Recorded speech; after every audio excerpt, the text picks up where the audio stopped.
science is undefeated. And if you step out of a window from the third floor talking about how gravity doesn't exist, you're still going to hit the ground. And so when this era passes, these problems will be with us. Hi, everyone. Welcome to Leadership Next, the podcast about the people and trends that are shaping the future of business. I'm Diane Brady. And I'm Kristin Stoller. Jason Garzadas, CEO of Deloitte US and sponsor of this podcast, joins us now to talk about maximizing business transformation with AI agents. Great to see you, Diane. Nice to be here. So what should CEOs consider as they assess and prioritize use cases for AI agents? I think this is on the topic of every CXO conversation I'm a part of. And I think the thought process has to be looking for high impact areas that may not be necessarily the most glamorous or high profile functional areas, but are ripe for automation and use of this technology to create efficiencies as well as innovation. And over time, AI agents will be also in customer facing and growth oriented domains. In our case, Deloitte, we're using it within our finance organization, looking at very mundane processes like expense management and working capital management. We're seeing other organizations use it in call centers and with software development that can be automated. What are the key elements for successfully implementing AI agents? Yeah, it comes down to intentionality. And so I think that intentionality in going functional area by functional area in concert with business and IT leadership at an enterprise, it needs to be a mainstream business planning effort that's budgeted, their KPIs are developed, and there's real accountability for actual business outcomes and impact because of agentic capabilities. Fascinating stuff. Thanks, Jason. Thank you. Thank you. Hi, everybody. Welcome to Leadership Next. I'm Diane Brady. And I'm Kristin Stoller. We have the CEO of Patagonia this week, Ryan Gellert, and he was speaking to us straight from Climate Week. Yes. In fact, mere minutes it felt like after our president said that climate change, I believe, is one of the biggest con jobs. Mm-hmm. Was that the term? That was his exact term, I believe. And Ryan was pretty fired up about it. He was very fired up. And, what I like is he has the bravery to speak out at a time when so many leaders kind of seemingly innocuous statements feel brave in this environment. And he said some pretty direct things. I think part of the reason he can do that, in all honesty, is the nature of Patagonia itself. Right. I mean, it's a company that's privately held. It's not like his, CEO counterparts that really have to worry about the repercussions. And yes, he does, but I think he has a bit more freedom. Yeah, and look, it's a very, if you talk about values-based companies, this is a company founded by a visionary, Yvon Chouinard, the man who wrote Let My People Go Surfing. It's had this strong core from the time it was started in the early 70s. And you've met him, right? I have met him in a philanthropic context. Ooh, tell me more. Well, he was in the process of giving his money away, right? And then, in fact, it's completely changed the business model of Patagonia. But I've met him at a couple of events, in essence, where we come together and we talk about the future of business. We talk about the future of leadership. I would be remiss not to mention we're about to do that again very soon in Saudi Arabia with the Fortune Global Forum. Yep, we're going to be there October 26th and 27th, talking to a bunch of CEOs, recording more podcasts, just like this one. And we'll have coverage of the whole event on fortune.com with a lot of Global 500 CEOs. I would definitely check it out. Those of you who are listening, I think in addition to the conversations that we will tape and bring back, I think about those kind of gatherings, and let's bring it back to Ryan and the conversation you're about to hear. It's, making money is obviously one of the reasons business exists. Patagonia truly feels like a company that exists not just to make the planet a better place. It also is a work environment that really values work-life balance at a time when people talk about it. But, Ryan, I get the sense that he spends a lot of time rock climbing, and the people in his office, they have as much joy in their life as they do from their job. The two are blended. And I found it very inspiring talking to him about what is the meaning of being a leader? What is the meaning of gathering people together in a company? Especially when your job is such a paradox, and the fact that you are producing clothes and producing Yeah. things that can contribute to the very thing you're trying to prevent. Yep. Well, So- and they've said, don't buy this jacket. I Yeah. think that's the one ad I have seen. No, I think it's fascinating. It felt very meaningful. And you're right. He was very fired up for the very reasons that many people were, which is a lot of people, including myself, believe climate change is real. And they believe Yep. the private sector, companies like Patagonia and policymakers really have to do something about it Yeah. before it's too late. Big wake-up call. And let's hear more from Ryan. So, Ryan, we are having this conversation during Climate Week. I can't think of many companies more committed to sustainability than Patagonia. So, tell us a little bit about what you're hearing and seeing, feeling right now in this environment. Yeah, well, first of all, Diane, super nice to be with you. I know it's taken us some time to get this organized, and it does feel quite apt that we actually were able to make it work during Climate Week. So it's nice to be here with both of you. So thank you. Thank you. I think as far as what we're hearing and kind of feeling in Climate Week, and acknowledging we're right in the middle of the week right now, I think people, ourselves included, showed up this week really wondering in this environment what to expect, which I think is really novel and unique. And I'd say for me personally, and talking to quite a few others, I think they're in the same place, which is the companies committed to doing this work are going to keep doing this work. The UN Global Compact just released some information that said 97% of CEOs that are on the journey, but particularly around greenhouse gas emissions and decarbonization, they're going to continue to maintain that work. And the business case, they believe, is stronger today than it was 5 years ago. I think 88% of CEOs said that. So I feel like, there's reasons for optimism, and then there is a lot to be concerned about right now. Well, Policy. speaking of that concern, Ryan, you're one of the few CEOs I feel like right now who's actually speaking out on political issues, on climate change, on all of that. What do you think of the silence of your peers, and what do you think is their responsibility right now? I think that, first of all, just on the general idea of leadership, something I've talked about quite a bit is, leadership is not something that happens when it's easy, when you're on a brightly lit stage and people were clapping at anything you said. Leadership's what you do when things are difficult. And I think right now we're seeing which leaders are built for this moment. So I'm disappointed, but I'm not disappointed blanketly in everybody. There are people who are doing phenomenal work in pushing hard to drive change in their organizations, in their regions, and in their companies. So it's not a blanket statement, but we need more leadership, and we need it from business specifically. So I want to know what you're doing differently. Now, of course, I want to talk about a lot of the innovation at Patagonia, but since we're talking about the current environment, the policy environment, et cetera, are you making any different strategic decisions to get where you want to go? I would say that, so I'll back into this a little bit. Let me talk to you just very briefly about sort of the journey we've been on for our 52-year history. Let me tell you what, regardless of who occupies what office, what we're working on right now, the problems we're trying to solve. And then I'll talk to you about how we're navigating this environment. So Patagonia, 52-year history, founded by Yvon Chouinard, all pretty well documented in a bunch of different books and films. Let My People Go Surfing. And Read a it? Recent book by David Gellis from the New York Times called Dirtbag Billionaire also takes another sort of outside-in perspective on it. But Yvon has always been, he's built his life and sort of unintentionally kind of built a business around spending time in the outdoors. And if you're somebody who enjoys spending time in the outdoors, you, by definition, should have a desire to see them protected. So that's deeply embedded in the organization. That's meant different things over our history. I think some of the biggest moments are moving away from conventionally grown cotton, 100% from to organically grown cotton 30 years ago now. It's, starting to basically charge ourselves an earth tax in 1985, and then co-creating the independent organization 1% for the Planet in 2002.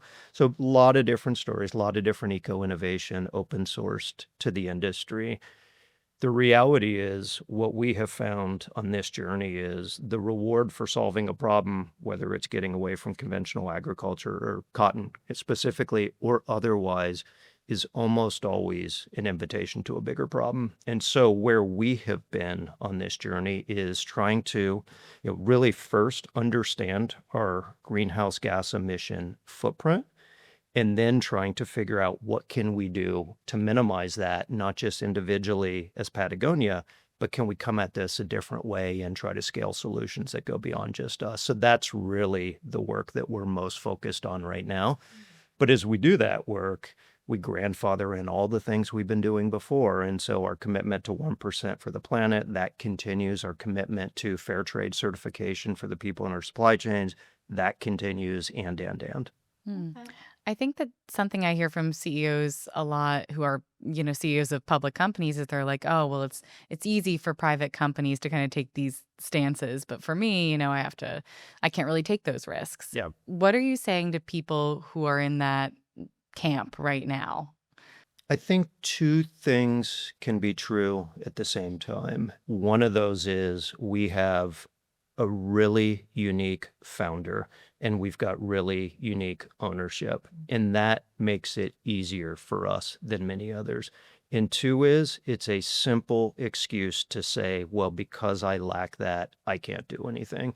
And again, I'll go back to my sort of rant on leadership. Love a rant on leadership. This is That's leadership what we're here next. for. Yeah. Which is if it were easy, I'm not sure the title leader would apply. And so I think, solving real problems on behalf of your employees, your customers, and the communities that you exist within, to me, that's a pretty good definition of leadership.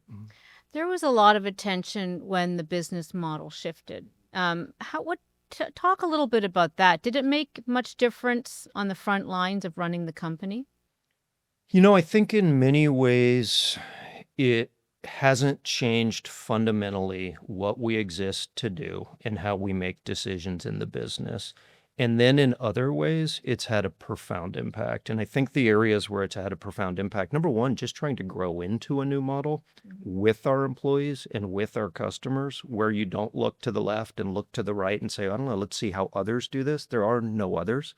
There's some similarities with foundation-owned models, foundation-owned businesses from Europe, but they're quite different than what we're seeking to do.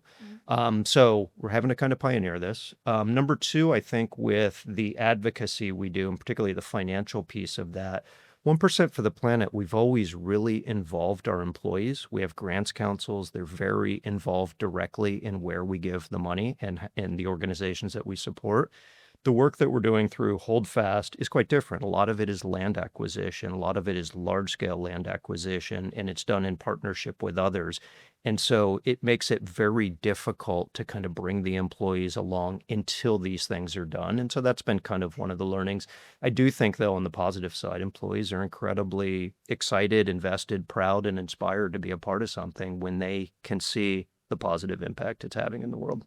And you have a progress report coming out in a month or two, right, about these, after the change in the ownership structure, types of progress you've seen. Could you share with Diane and I something in there that you think is really interesting that you've gleaned from it?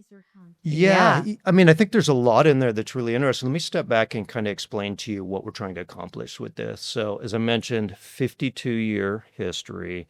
I sort of think about the kind of big things we've done. I talked about organic cotton, talked about 1% for the planet, quite a few others as sort of chapters in a book. What we've never done in our 52 years is sort of try to get our arms around the whole thing. And we're actually calling it not so much a progress report, we're calling it a work in progress report, and really demonstrating the fact that this is just the ongoing work that we do to be a more responsible business. So that's the journey. But our desire is to kind of tell the whole story and look, this is how we think about growth, and this is what we're doing with carbon footprint, and this is how we think about microplastics, and this is why we do in-earth tax and granting, and this is what we're doing with Holdfast. And so really just trying to tell that whole story. I think the other challenge we're trying to square is if it's a completely data-dense report, it will satisfy a few and be read by even less than a few. If it is a narrative form report, it's going to lack the substance that I think topics like this deserve. And so we've really wrestled with how do we combine those two things. And I'd welcome anybody listening to this to tell us when that goes live in early November, how we did on that. But that's really the goal. One of the things I think about is not climate anxiety so much, but we used to talk about climate change as something to try to avoid. And now, of course, it's here. And I'd love to get your perspective just on How are you feeling about it? How do you think your customers are feeling about it now that we're in some ways talking more about resilience, adaptability? This it feels like a different day. I think you've described it really well. And I think that different people are navigating that differently. I'll speak about it maybe on behalf of the Patagonia employee. And I think I think there's a general sense of how we're feeling about this. I think it's really sobering to understand what we are losing in real time. I think, I'm one of these people. I've got 2 young kids, and understanding that the world that they will inherit will be radically different than the world I grew up in many ways that are really negative and really meaningful. That's a really sobering reality. I think you got to make peace with that, and I think that's hard. I think that there's a lot of other things going on right now that's making life really difficult for people across this country and well beyond this country. I think polarization, geopolitical instability, a lot of things that just have people wobbling right now.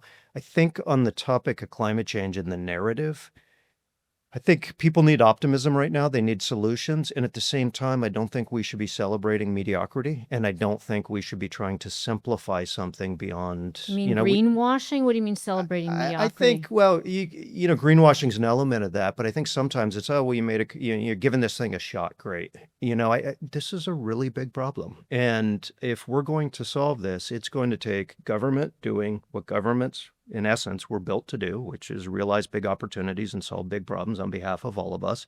It's going to take each of us in our role as part of civil society engaging in these issues. It's going to take business doing something that candidly I think it's been reluctant to do for far too long, which was deal with the mess we've made. And I think that's a reality. And so any honest conversation around that, any honest conversation around solutions, including real concerted efforts to mitigate your footprint, I'm all in on. And I think what we're going to absolutely need is coalitions. I think there's a fine line there somewhere between, trying to sort of simplify this or say, everything's going to be fine. No, if we continue this, it's not going to be okay. How often do CEOs come to you and say like, hey, Ryan, I want to do what you're doing.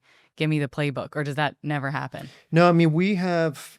So I'll give you a couple of frames on this. I think pre-COVID, Patagonia, the outdoor industry, I'd say the apparel sector to some degree, Patagonia as a company was just growing really quickly. I think a lot of things sort of came together to create a moment. We're running a really good business. And so we had a lot of momentum and we had a lot of brand heat as a result of that. And so I was looking after our business in Europe, based in Europe.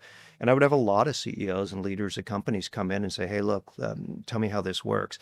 I think you can tell in the first 10 seconds, is it give me the easy part and I'm out of here? Or do I really want to kind of understand this? And I've had lots of conversations with people that fit both descriptions. I think today we are spending a lot more time, and I personally am spending a lot more time talking to CEOs of large organizations who are not new to this work, who have been committed to it, who are wrestling with issues that are different than the ones we are, and wrestling with issues that are a cut and paste of the issues that we're dealing with. But I think you start to understand what's the level of commitment here, and also candidly, what sits behind you, whether it's your board or otherwise. Like, is this change of CEO going to take this organization on a completely different trajectory, or is there some level of confidence that this is almost operating at a cellular level?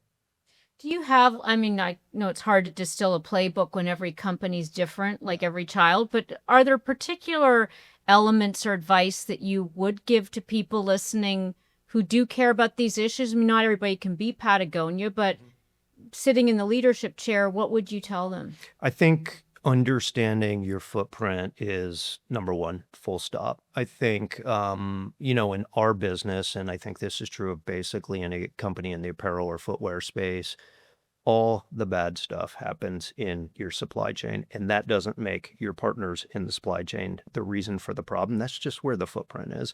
And so I think understand your supply chain. Breaking that down, it's understanding your greenhouse gas emission footprint, understand what the biggest levers are, and then start to figure out what you can do about that.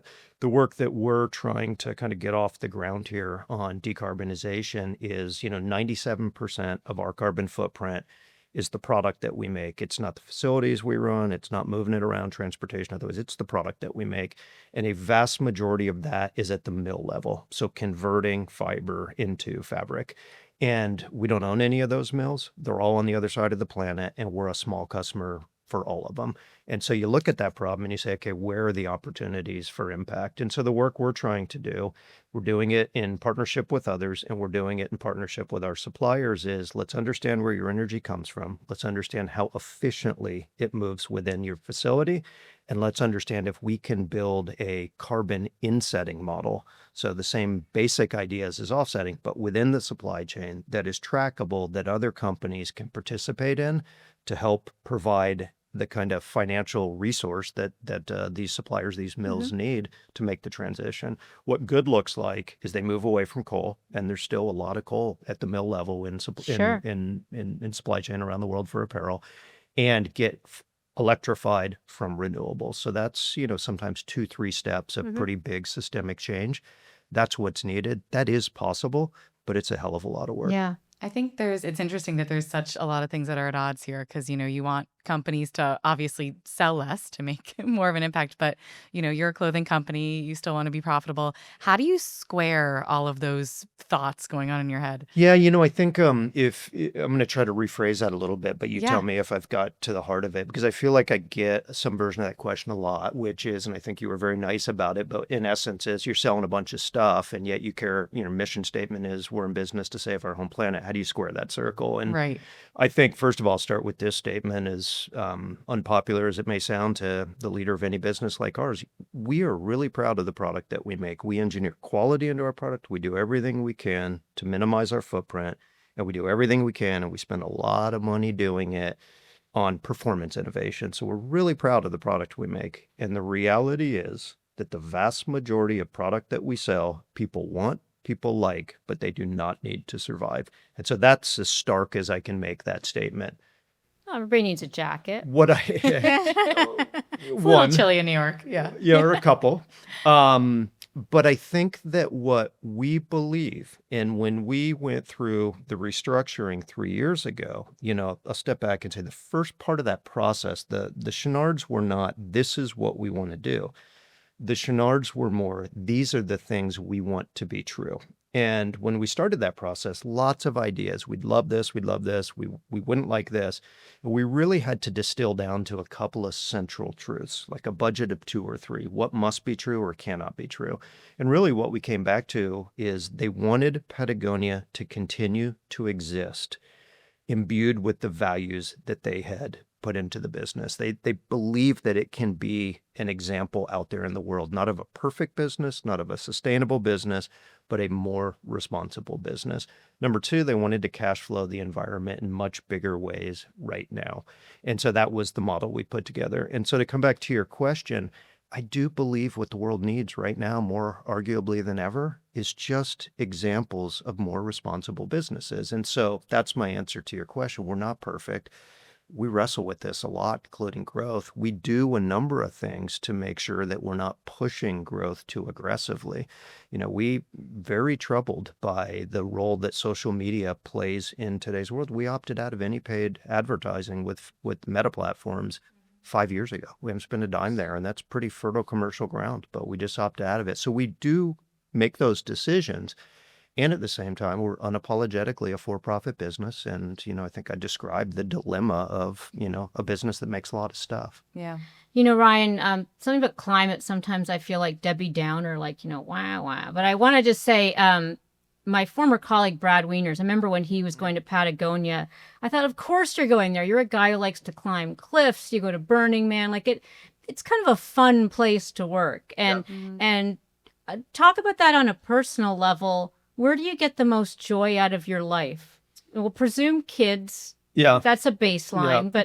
But I do think it's a place where you do emphasize getting out there and having fun. Yeah, well, I'll start by saying it seems like Brad knows everybody in New York City media because his name comes up a lot. We so know him. How about that? Little nod to Brad. I think and Patagonia is a really wonderful place to work. I mean, we got an incredibly informal culture. It's a really unique campus. We've got on-site childcare at 3 of our big campuses across the U.S. We've got cafes that are really nice. So it's a pretty special place to work, really close to the beach. What do I get a lot of energy. I mean, the thing I enjoy more than anything in the world is rock climbing. And between the job and a family and where I live and everything else, I'm not doing as much of What it is as it I'd about like. rock climbing? For me, I think it is being in incredibly beautiful places, often with 1 or 2 partners in this environment where I'm totally focused on what I'm doing and really enjoying doing it in the places and with the people that I get to do it. So I think that's the thing that I've always found incredibly addictive. Been very fortunate. I spent 6 years in Europe. I spent 5 years in China. So I've traveled and therefore climbed all over the world. And it's absolutely addictive. And so however long I'm doing what I'm doing, when it's over, I'm right back outside. What's And the best place you climbed? well, I was just a month ago up in Lofoten Islands in northern Norway, which was a place I'd been to in winter before for some backcountry snowboarding when I lived in Europe and always wanted to get back over to and rock climb. And so I was over there with my family in August and was able to get a lot more climbing in than I anticipated. Part of it was those long Arctic evenings. So we were climbing till midnight sometimes between rainstorms, and it was Wow. just spectacular. Oh, I'm jealous. The other thing Diane and I heard a little rumor about is you worked in Albania for a bit, establishing a national park. Can you tell us about that? What is that Yeah, like? In your yeah. spare So time? Yeah. Well, that was actually Patagonia work. And again, I'll sort of step back and give some broad context. I started with Patagonia in 2014, that in the fall of 2014. And that was at that same time, we did a feature-length film called Damnation. And it was about deadbeat dams that had outlived their usable life and the impact they had on the ecosystems within which they operate. We in Europe said, okay, how do we think about this? Is this an issue that has relevance in Europe? What we came to understand pretty quickly was that all the rivers across Europe, with 2 exceptions, the Balkans and Russia, had been channelized, had been dammed, had been otherwise impeded by human hand. Those were the only 2 areas left in a semi-natural state. That was the good news about the Balkans. The flip side was there were over 3,000 hydropower projects queued up for those rivers. And so we dug in deeper to it, built relationships with local grassroots activists and organizations. First time I went to Albania, spent some time on the Vjosa River, camping, rafting, and then ended the trip in a protest in front of Prime Minister Edi Rama's office, which was a pretty tense protest, to be honest. I'm I sure. thought we were all going to spend some time in an Albanian jail. Left, came back about a year or 2 later at the invitation of Prime Minister Rama to talk about this and see if there was a solution. Third visit back to Albania, maybe a year after that, was for the announcement of a memorandum of understanding between Patagonia and the Albanian government to co-create the Vjosa Wild River National Park. And then the most recent time I was there was for the dedication of the park. And so it was a really interesting story of going from to. And to be honest with you, of all the rivers in the Balkans, the Vjosa was probably the one I was least convinced we would be able to make this kind of progress on. So it's just really an inspiring story. I just didn't think that there was any path with the government. I felt like we were in such opposition, and civil society and everything was just it was pretty tense in those early days. I think the role we were able to play in support of the NGOs on the ground was really being an international business and kind of being able to elevate a bit above the tension with local society and kind of mediate. But we always did that at sort of, in service of the NGOs. You just mentioned a couple of words that strike fear in the hearts of many leaders, like protesters, working with government, NGOs. Getting arrested. Yeah. Yeah. But in this environment right now, we're certainly in this country and others, you're seeing such polarization. You're seeing what advice, again, maybe reflection is more the right term of how are you thinking about what success looks like in terms of how we navigate? Because, obviously your customers are people who care deeply. Yeah. But you have to sell to the right, to the left, and in between. Any thoughts on that? I think how we think about product is we build the best product we know how to do and how to make. And as I said before, that's product quality. We run, outside of the U.S. military, we run the largest apparel repair facility in the United States. And so if you've got something from us that's 15 years old and the zipper's broken, send it to us. We'll get it fixed and back to you. So product quality is a platform that is more that it's a platform, not a platitude in how we think about our responsibility.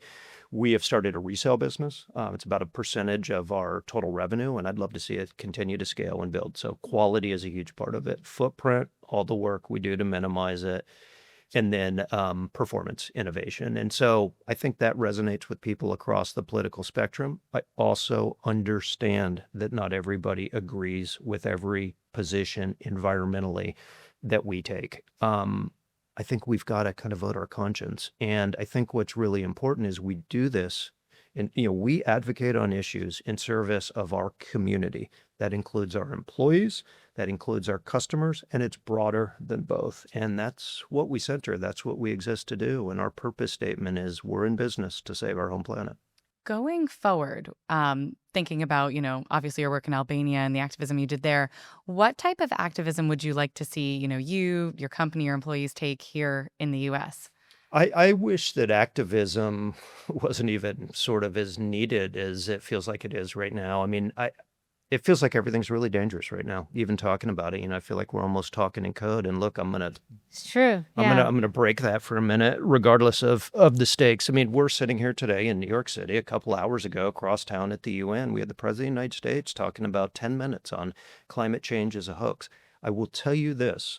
Science is undefeated. And if you step out of a window from the third floor talking about how gravity doesn't exist, you're still going to hit the ground. And so when this era passes, these problems will be with us. And that, I think, is something that all of us, particularly those of us that bask in the glow of the title leader, really give serious thought to right now. That's not me preaching to people and giving them advice about what they must do.